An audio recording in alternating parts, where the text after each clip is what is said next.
at the forefront of politics. Our enemy is Trump. He is the enemy. We got to unite. If we're not a united party, we lose to Trump. On the front lines of activism. There's certain fights. If we don't engage, they win. This is a fundamental question of who we are. And delivering your daily dose of comedy. Donald Trump, when he had his physical, they had his blood pressure, and mine is higher than his. Oh. And the irony is mine is higher because of him. From the blue wave. We flipped. Enough seats to take control of the House. We control the House. To 2020 and beyond. This is the Dean Obeidallah Show on Sirius XM Progress, Channel 127. And welcome to the show, brothers and sisters. Friday, February 7th. I'm Dean Obeidallah, your primary MBFF. And I mean not only, as in it's the primary season. We're in the heart of it. New polls, a lot going on. Tonight, there's a Democratic debate. So tonight at 7 o'clock Eastern Time, we're going to switch to the debate and actually carry it live. The pre-debate discussion from ABC and then the actual debate will play live right here. You don't have to change channels. Then after the debate's over, John Fugelsang will pick it up live and have a post-debate breakdown, analysis. You can join that conversation with John, so don't go anywhere. But I'm just doing first hour tonight, then we're going to go to ABC, and they're going to pick up at 7 o'clock. But reminder, if you're in New Hampshire or even Massachusetts near New Hampshire, come out Monday night. I'm doing my show live. Angelo Signorelli is doing his show live. We'll be back-to-back live. Hilly's doing his show there Tuesday. It's the Red Arrow Diner. It's 61 Lowell Street in Manchester. It's a famous diner. Again, Red Arrow. And I have an audience there. You can be part of the show. We'll talk to you during the show, get your responses to issues, and free food. That's right, free food. Because I'm your Muslim buddy. All right, actually not because that's why. But we're giving you free food. I'm not kidding. It's on the menu, special menu. Come on out. So even if you don't like me or Michael, free food. We all have some great guests in the works. Won't say names because I'm not 100% sure. But a lot of people are like, yeah, we're coming. Some candidates as well. We'll see how it all pans out. But I know it's going to be fun with a live audience. And you can be my guest. And I look forward to meeting many of the listeners from the New Hampshire, Massachusetts area to being there. Now, there was... obviously, everything now we're really focusing on our candidates, and the new poll just came out an hour ago on NBC showing Sanders and Buttigieg surging, especially Buttigieg, to be honest. Like Sanders moved up a little. Buttigieg moved up a lot since the last polls on this Marist poll. But Sanders slight lead in New Hampshire, then Buttigieg, then Warren, and then Biden has slipped a lot. So we'll see how this all plays out. But there was an interview today in Vox, vox.com, and it's a really good publication. They interviewed James Carville. And there were things he said in his article that were so, I think, important to talk about that we're going to talk about him on the show. And James Carville was, of course, Bill Clinton's campaign manager in 1992. And the reason I give James Carville some weight in what he's talking about and how to win in 2020 is that he's the last campaign manager to run a campaign for a Democrat who beat an incumbent Republican. He beat George Herbert Walker Bush. The last time an incumbent president lost was 1992, and James Carville ran that campaign. And not everything I agree with. It's not, he takes some shots at Bernie Sanders, and it's not, I don't agree with that, but that wasn't his point. Because he even said it's not about the policy. He was making a bigger point. And I think a really important point. First of all, he said this, and I agree 150% because I say on my show, my number one priority, in fact, my only priority between now and November 3rd is defeating Donald Trump. Within that is winning the Senate back as well. People call me out. What about yes, I want the Senate. But number one, we come out big for defeating Trump. We can win the Senate as well. It's built into that. But that's my number one priority from here in. It doesn't mean every night we'll just talk about the horse race of the candidates. It's about making us smarter on the issues as well. Talking about practical things like how to register voters, if they're not registering in your state, voter ID laws, how to overcome them, how to get sure you have the right ID, having our candidates on, having Senate candidates on, all of that. But here's what James Carville said today that I think is so important. First, this is the key. He said, we have one moral imperative here, and that's beating Trump. Nothing else matters. Again, he said, we have one moral imperative here, and that's beating Trump. Nothing else matters, close quotes. And I cannot agree more. Nothing else matters, in the term of politics, I mean, than defeating Donald Trump. And he added this real world political thing. He said, the purpose of a political party is to acquire power. Without power, nothing matters. And that's very true. Without power, nothing matters. We see Trump emboldened by the GOP since, and I said it last night, anything Trump does going forward, the GOP in the Senate who voted to acquit him are complicit.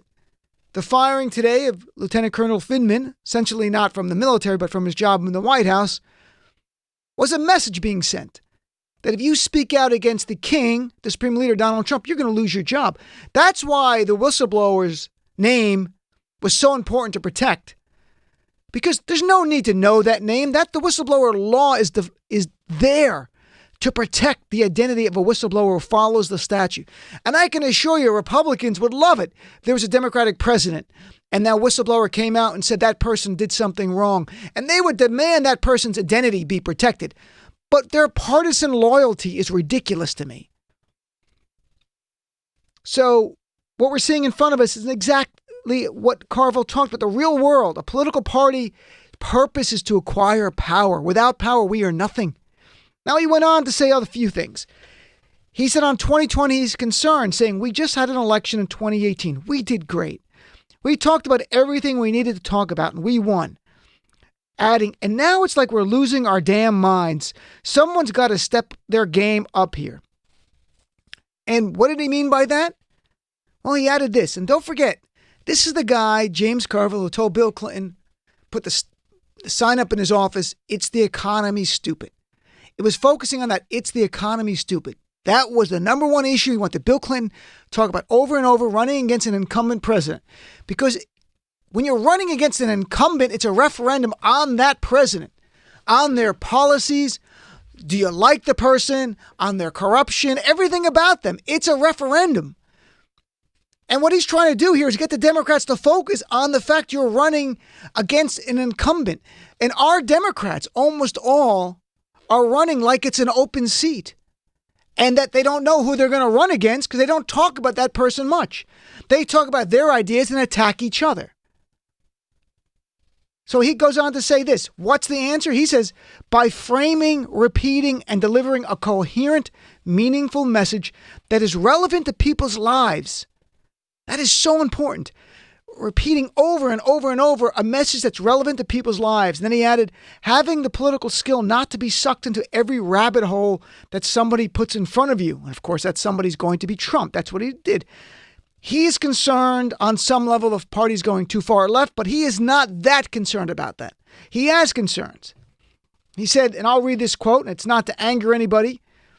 It's just, this is his point of view, but when you hear the end of it, he's getting to, it doesn't matter what you think of these ideas, they could have merit. That's not how you beat an incumbent president. That's his point. You're trying to beat an incumbent president. You have to run a campaign with that in mind, even in the primary season. So he said, we have candidates on the debate stage talking about open borders and decriminalizing illegal immigration. They're talking about doing away with nuclear energy and fracking. You've got Bernie Sanders talking about letting criminals and terrorists vote from jail cells, which he did. He goes, it doesn't matter what you think about any of that. He goes, there could be good arguments for them because talking about them is not how you win a national election. Now, we could agree or disagree. He's making a bigger point. So do not call in and defend any of those specific issues. That's not the point here. And he goes on, this is such a great point here. He goes, and we had a guy on last night, Seth Hanlon from Center for American Progress, who mentioned this. And I had heard it in passing, and I didn't know it for sure until I looked it up after the show. And our 2020 Democrats don't talk about this. Is beyond me. He goes, Carville, quote, we've got Trump at Davos talking about cutting Medicare. And no one in the party has the sense to plaster a picture of him there sucking up to the global elites, talking about cutting taxes for them while he's talking about cutting Medicare back home. Adding, Jesus, this is so obvious and so easy, and I don't see any of the candidates taking advantage of it. Absolutely right. Trump goes to Davos, literally says, we're going to cut Medicare in the second term. He's got no problem doing that to make the deficit okay and pay for his tax cut. We had Seth Hanlon on last night from Center for American Progress. All of our candidates should be talking about that. Cutting Medicare? That transcends poverty's line completely, folks. Talk to any person who's got Medicare, or like my case, I'm the son of a mom on Medicare. You're going to cut that Medicare? You're cutting my mom's lifeline. And he added this line, which is so important. And he curses sometimes. I'm going to read the curses, so don't be offended, or don't, if you have kids in the car, a curse word here or there, but it's important. In fact, this is the only curse I'll read. He goes, I'll just say it this way. The fate of the world depends on the Democrats getting their shit together and winning in November. We have to beat Trump. And it bears repeating this line. We have one moral imperative here, and that's beating Trump. Nothing else matters. Nothing else matters. Defeating Trump is everything. Without defeating him, I can't even predict the level of corruption and bigotry and racism and vile changes in policies that are cruel. And again, you know, when I read James Carville's article, his interview with Vox, and it's really a good interview, and forget the parts you disagree with. I'm very liberal. I like a lot of things that were mentioned here that people talked about. That's not the point. Underlying this, and Rick Wilson, who I interviewed as well and played it on the show, who's a former Republican, no longer, but was a media consultant, ran campaigns for Republicans who won in swing states and beat incumbent Democrats, said the same thing to me in my interview, and you can listen to it on demand a couple of weeks ago. You're running against Trump. It's a referendum on Trump. Stop killing each other as Democrats. Make it about Trump. And obviously, it doesn't mean just about Trump. Go after Trump on the economy. Go after Trump on issue after issue. And then, of course, pivot to what your policy prescriptions are to make people's lives better. For example, here is something that happened today. We had a jobs report. First Friday of every month, we get the jobs report for the preceding month. We got it for January. The headline everywhere is 225,000 jobs created. More than expected. Big victory lap for Donald Trump. Except the minute you read down any article, CNBC, Bloomberg.com, it's not a rosy picture at all. In fact, it's foreboding. It is foreshadowing of an economic slowdown that is now supported by data, which I'm going to share with you. And I'm so hoping our Democrats will start using this. They have a debate tonight. If I could give them anything, they'll be talking about this. Here are some of the things in the new report, folks. Because Trump, just in his State of the Union, keeps saying black unemployment, lowest ever. Hispanic unemployment, lowest ever. This is not just today's report. Here's a trend line. In the last 6 months, how much has black unemployment gone up in this country? Anyone guess? You wouldn't know from the media reports, but how much do you think black unemployment in this country has gone up in 6 months? Trump is saying it's the greatest ever. 2%, 4%? No. As of today, because of the new numbers, black unemployment is up 10% in the last 6 months. It went from 5.4% in August to 6%. It's doubling white unemployment now. What about Hispanic unemployment, you ask? How much do you think that's gone up in 5 months? A percent, 2%? It's also gone up 10%, from 3.9% to 4.3%. Now, if white unemployment went up double, Trump would be talking about it, of course. But black unemployment has gone up 10%. That is statistically significant. And the trend line is getting worse each month. And our media, I tweeted this and gave these numbers, and people are retweeting and people are going, where do you get this from? That's the worst part. Our media is not quantifying. And I'm glad like Malcolm Nance and some friends with big Twitter followers were retweeting it today. So others were seeing it and going, what is this? I go, these are the numbers from Trump's own Department of Labor. I don't make up any numbers. I can assure you, I never will. Here's more in the report today that's getting no coverage. Households actually reported a decline in 89,000 households, a decline in employment. How come 89,000 homes now have less people employed full-time? Because there was a plunge in full-time workers. There were less job opportunities for them, so more people are taking part-time jobs. Julia Pollack, a labor economist, said today weekly hours worked remain worryingly low. And that is a problem because many workers are struggling to find jobs that will schedule them to work enough hours so they can make ends meet. This is what's going on in the real world. The Democrats cannot continue to be silent about how bad this economy is increasingly becoming. The trend line is negative. Donald Trump talked about the blue-collar revolution, comeback. What did we get in today's job report? And these are numbers from the Trump administration. Manufacturing sector is in a recession. It is contracting 2 quarters in a row, and it's getting worse.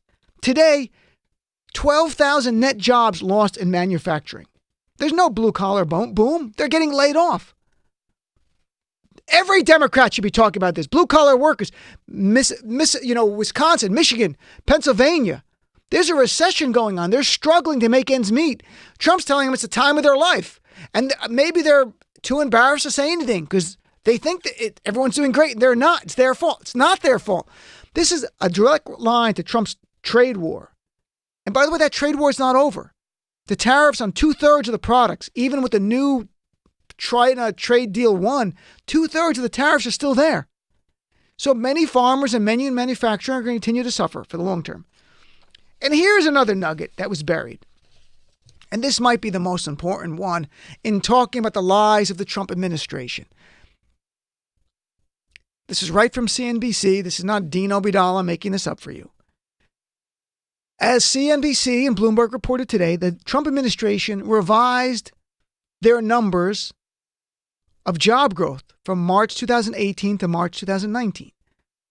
This is almost a year later. They're revising this downwards. Why? Because they want the headline to be 225,000 jobs, 180,000 jobs, 250,000. And then a year later, they're going to adjust it and change it. How much did they revise downwardly, the jobs from that last year? And this is unbelievable. Over 500,000 jobs, which comes out to 40,000 jobs a month. This is the biggest, according to CNBC, the biggest downwards revision by an administration since the financial crisis. And at that time, things were so in flux, they were predicting wrong, and it was in good faith. So in 2019, folks, we had the slowest job growth since 2011. That should be a headline. It's not. And it's up to the Democrats to make these headlines. So when you look at this downward revision, you've got to ask a question. How is it the biggest downward revision since the Great Recession? Was it good faith mistakes by people in the Trump administration? Well, maybe. Got to be honest, I don't know the answer. Maybe it is. Or maybe it's people in that administration who know to please Donald Trump, they have to round everything upwards. Any question of doubt, one way or the other, it's always up to make Trump look better. Because if you don't, you had Lieutenant Colonel Vindman escorted out of the White House today. What happens to your job? The culture of any organization comes from the top. When Trump demands to be able to say it's the greatest economy ever, and you work there and you want to keep your job, and you get bad numbers from the Department of Labor, you might not keep your job much longer. And I'm not saying they're manufacturing jobs, numbers, but look, this is unbelievable. Again, CNBC, over 500,000 jobs that Trump told us for a whole year had been created were not created. So the 225,000 jobs today might really be 180,000 if the same 40,000 a month overestimate rings true. This is unreal to me. And it goes back to James Carville's point. You're running against an incumbent. This is the incumbent's greatest strength. There is so much ammunition for the Democrats to start making the case that trend line is downwards. And here's the thing. George Herbert Walker Bush, when he lost re-election to Bill Clinton, the economy was not in a depression. It was going into a slight recession. And it was on the edge, but the trend was downwards. And people saw headlines, downward trend, downward. And Bill Clinton took advantage of that. It's the economy stupid. So he would go out there and remind people, you're not getting raises. You're working 2 to 3 jobs to make ends meet.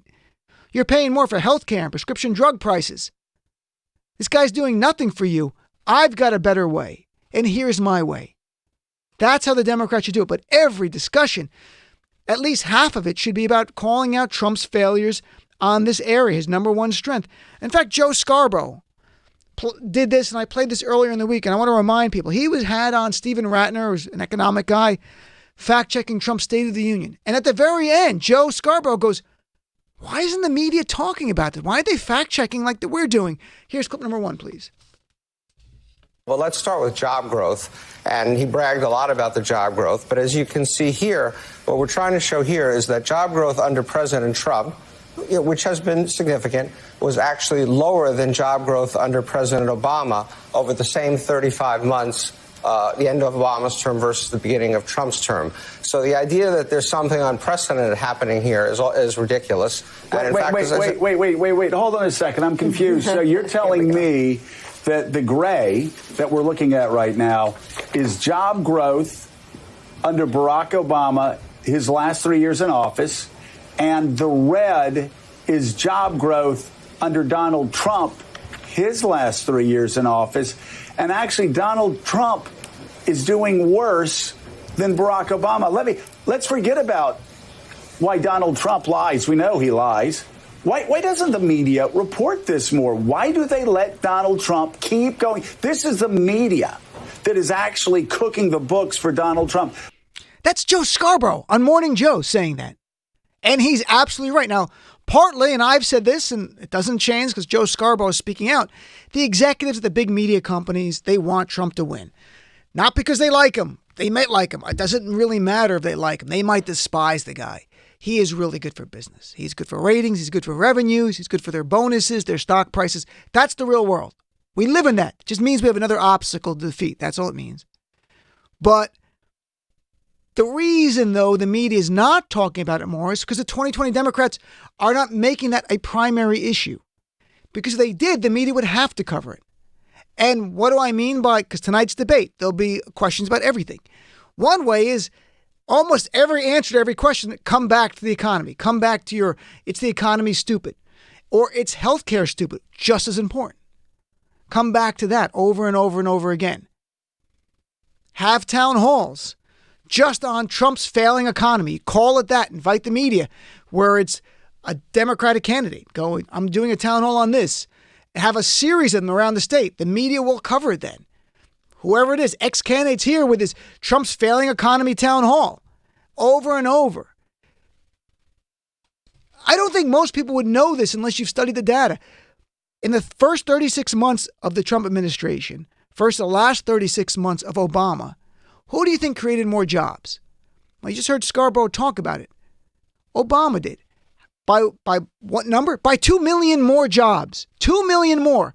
The reason we don't all know about it as much is, one, is the media didn't report it. Secondly, President Obama did not go around bragging about how great the economy was. And the reason he didn't was to be respectful to those who were still struggling. Felt like it was going to be arrogant or egotistical. That's what people had said at the time. And you've got Trump. I mean, there's so much for our Democrats. I think the economy and healthcare on policy issues on the referendum on Trump are so vitally important. Healthcare, the lie that Trump is doing. And here, let's play a little of this again. Jake Tapper, fact-checking Trump. This is so important. This is the other one. Tonight, I so wish if they talk about healthcare, they come back to this over and over. Clip number 2. He said at one point, I've also made an ironclad pledge to American families. We will always protect patients with pre-existing conditions. That's a guarantee. That's just not factual. I mean, his administration has supported getting rid of those pre-existing conditions. In fact, here's the falsehood the president said. Let's roll that tape. I've also made an ironclad pledge to American families. We will always protect patients with pre-existing conditions.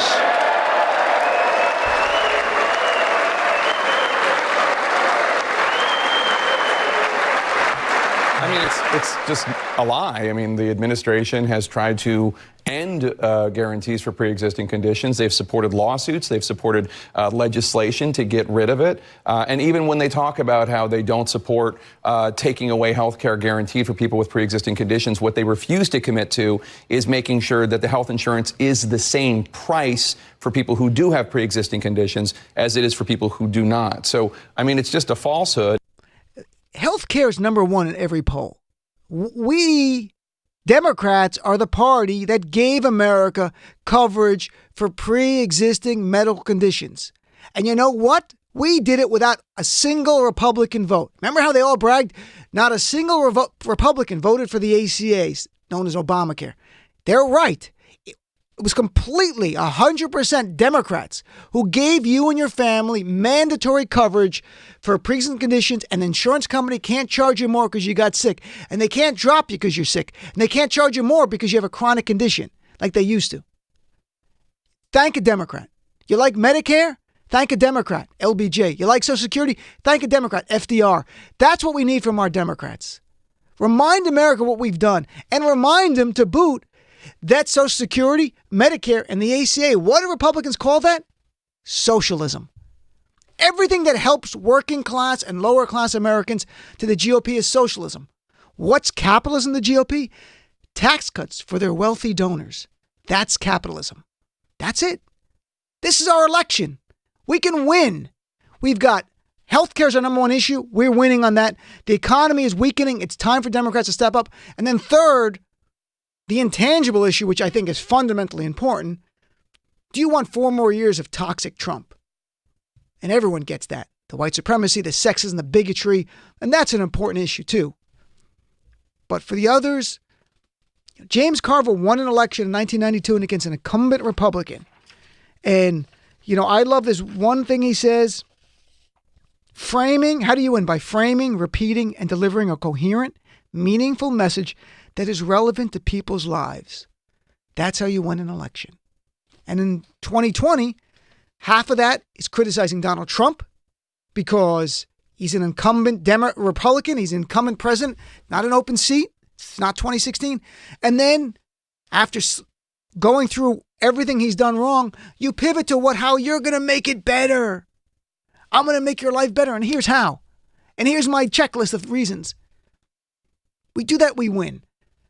And partly it is the media, folks, not covering the Democrats in greater detail. And that's going to change going forward. So let's take a break. Let's come back.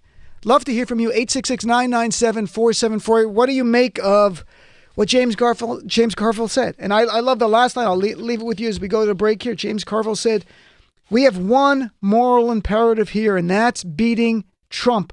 Nothing else matters. Be right back. Dean Obadala Show on Sirius XM Progress 127.